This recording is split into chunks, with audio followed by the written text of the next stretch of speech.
السلام علیکم ورحمۃ اللہ وبرکاتہ۔ جب ہم اپنے آپ کو ایک بہتر مسلمان بنانے کی کوشش کرتے ہیں، دین پر صحیح پریکٹس کرنے کی کوشش کرتے ہیں، تو اکثر ہمارے اپنے چاہنے والے کچھ ناراض سے ہو جاتے ہیں، کیونکہ اب ہمارے طور طریقے ان سے مختلف ہو گئے ہیں۔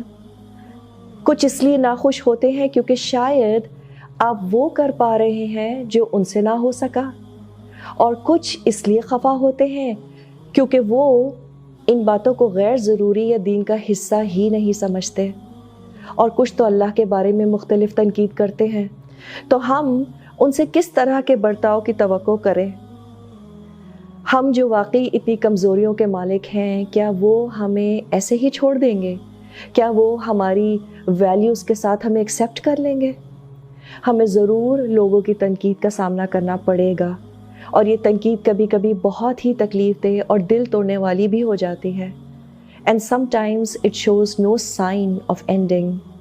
اگر آپ کو لوگوں سے تعلقات نبھانے ہیں، ان کے حقوق ادا کرنے ہیں، ان کے دل جیتنے ہیں، تو انہی لوگوں سے تنقید کے لیے تیار رہنا بہت ضروری ہے۔ Be mentally prepared for it. ان لوگوں کی تنقید سے بچنے کے لیے تو انسان یا تو زمین میں کوئی ٹنل ڈھونڈ لے، یا پھر کوئی ایسی سیڑھی جو ہمیں ان سے دور آسمان میں لے جائے۔ جب تک ہم اس زمین میں لوگوں کے درمیان رہ رہے ہیں، یہ تنقید تو سننی ہی پڑے گی۔ تو اس لیے یہ ضروری ہو جاتا ہے کہ ہم ذہنی طور پر اس بات کے لیے تیار رہیں کہ ہم چاہے کتنے اچھے ہو جائیں، expect to be hurt, to be insulted and to be کرٹیسائزڈ۔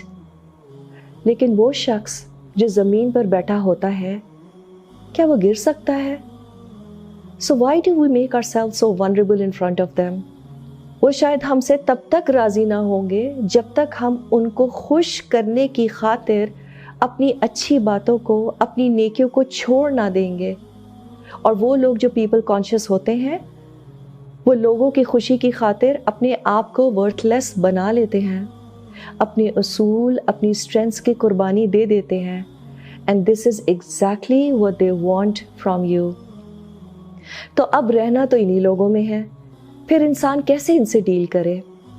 اپنے طریقوں میں پہلے سے زیادہ اٹل، اور ان سے ڈیلنگ میں پہلے سے زیادہ نرمی۔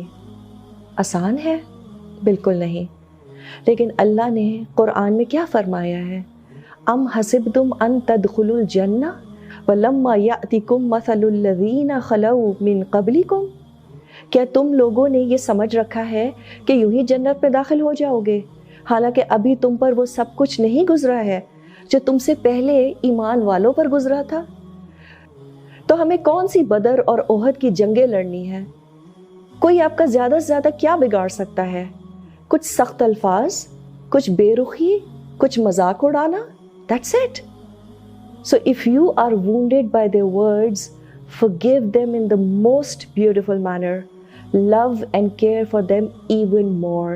Their disapproval for you will only increase you in your worth and merit. آپ ان کو چپ تو نہ کرا پائیں گے، لیکن آپ اپنے ایمان کی اسٹرینتھ کی وجہ سے ضرور اپنے اس راستے پر آگے بڑھتے چلے جائیں گے۔ Because if you desire to be accepted by all and loved by all, your desire is unattainable. So let their criticism become the fuel for you to reach excellence in what you believe in.